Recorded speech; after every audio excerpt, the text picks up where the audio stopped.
Mesdames et messieurs, bonjour. Nous vous accueillons aujourd'hui pour une émission réalisée dans le cadre Médias et Citoyens, c'est-à-dire une émission qui a en partie été réalisée par de simples citoyens, par des personnes qui ne travaillent normalement pas dans la télévision.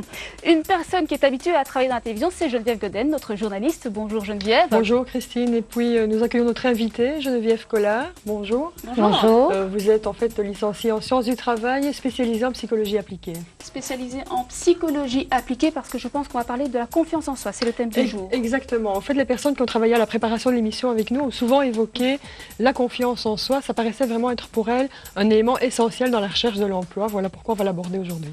La confiance en soi, ce n'est peut-être pas un terme évident quand on parle d'emploi, mais c'est le thème du jour. Confiance en soi et médias et citoyens, édito.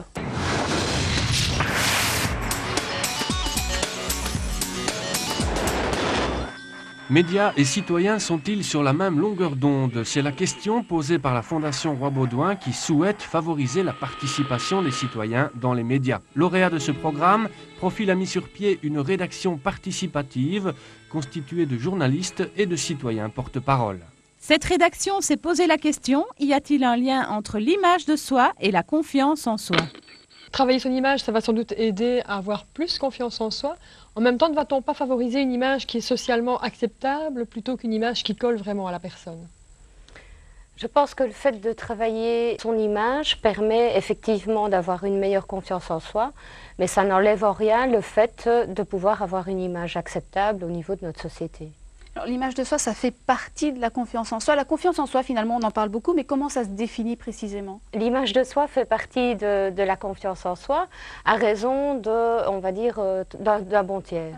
Oui, alors donc ça c'est tout le côté physique. Et d'autre part, on a l'individu qui appartient à un groupe déterminé. Alors est-ce que c'est un groupe qui est reconnu socialement ou pas? Ça c'est la question.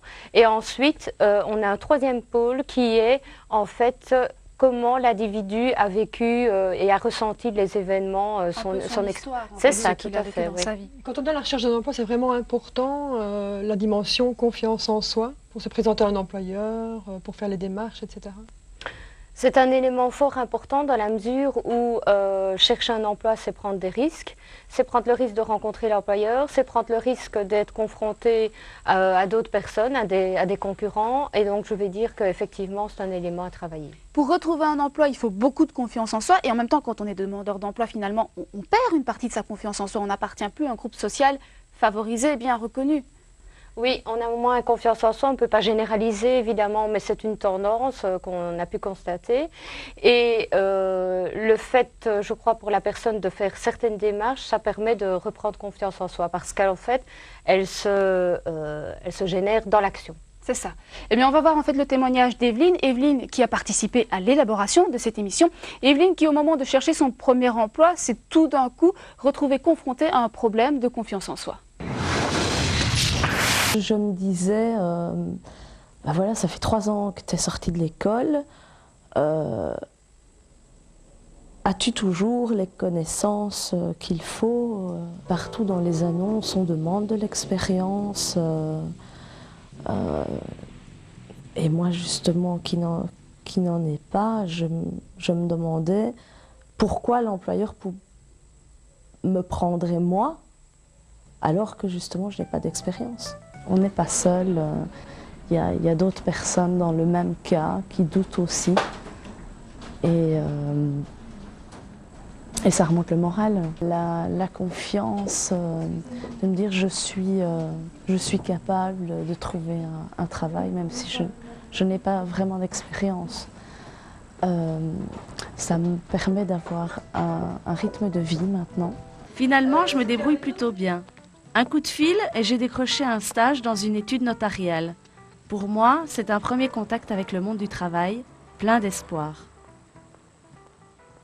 On voit dans ce reportage qu'Evelyne rejoint un groupe et qu'ensemble ils travaillent et que ça renforce sa confiance en soi. Donc la confiance en soi, ça se travaille.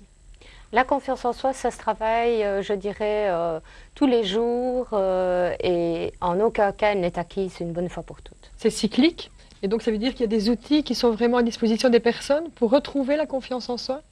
Oui, il existe certains outils, tout en sachant que la base doit quand même être solide, je vais dire, au niveau de la personnalité.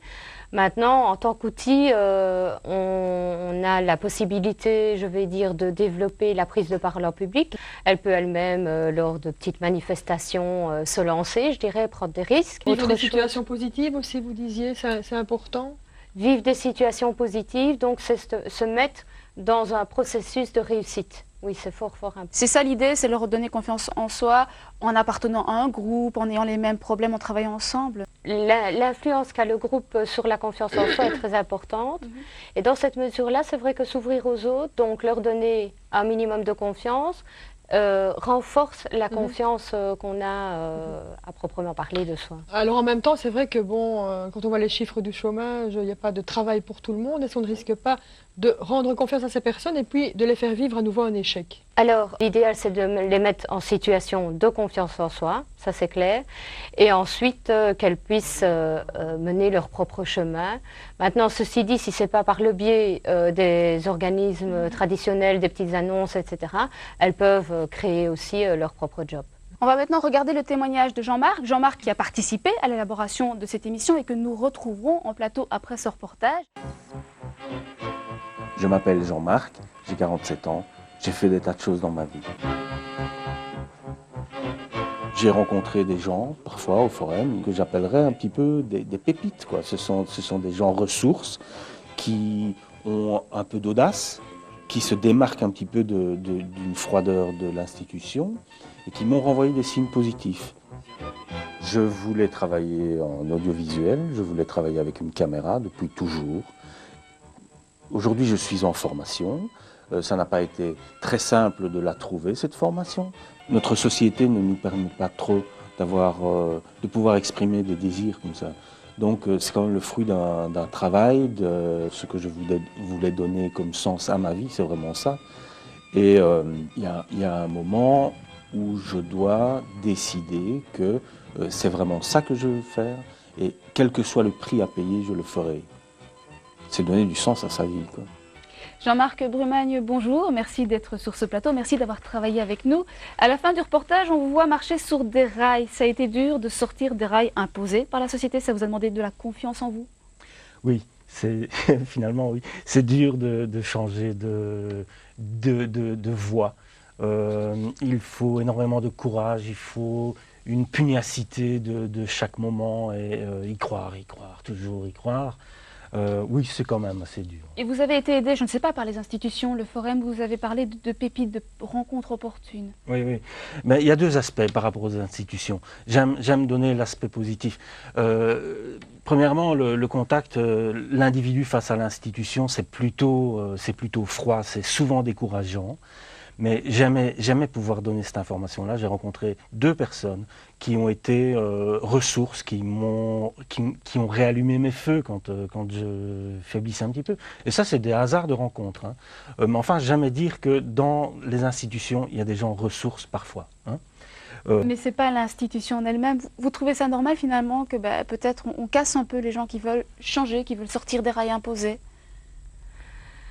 Est-ce que je trouve ça normal ou pas? Je ne sais pas, mais en tout cas, je constate qu'effectivement, ce que dit Jean-Marc, on peut l'adapter à beaucoup de personnes qui ont envie de s'écouter personnellement et de trouver peut-être un travail qui n'est pas toujours adapté à ce à quoi la société a pensé, pour nous, en tout cas. Vous disiez on fait les choses à l'envers en fait, on choisit d'abord un boulot, c'est ça? Dans notre société, dans la mesure où on va chercher un boulot alimentaire, on va chercher à avoir des rentrées d'argent pour se réaliser pleinement par la suite. Et je pense qu'il est beaucoup plus intéressant de pouvoir penser à ce qu'on est vraiment et ce qui nous permet d'atteindre notre réalisation personnelle pour avoir de l'argent par la suite. C'est exactement le parcours que tu as. Tout à boulot fait. Alimentaire et puis réalisation de soi. Voilà. Et réaliser son projet de vie, c'est vraiment l'œuvre, quoi. Ça donne tout le sens à sa vie. Eh bien, merci. Ayez confiance en vous et le reste suivra, du moins, on l'espère. C'est avec cette phrase qu'on va clore le débat.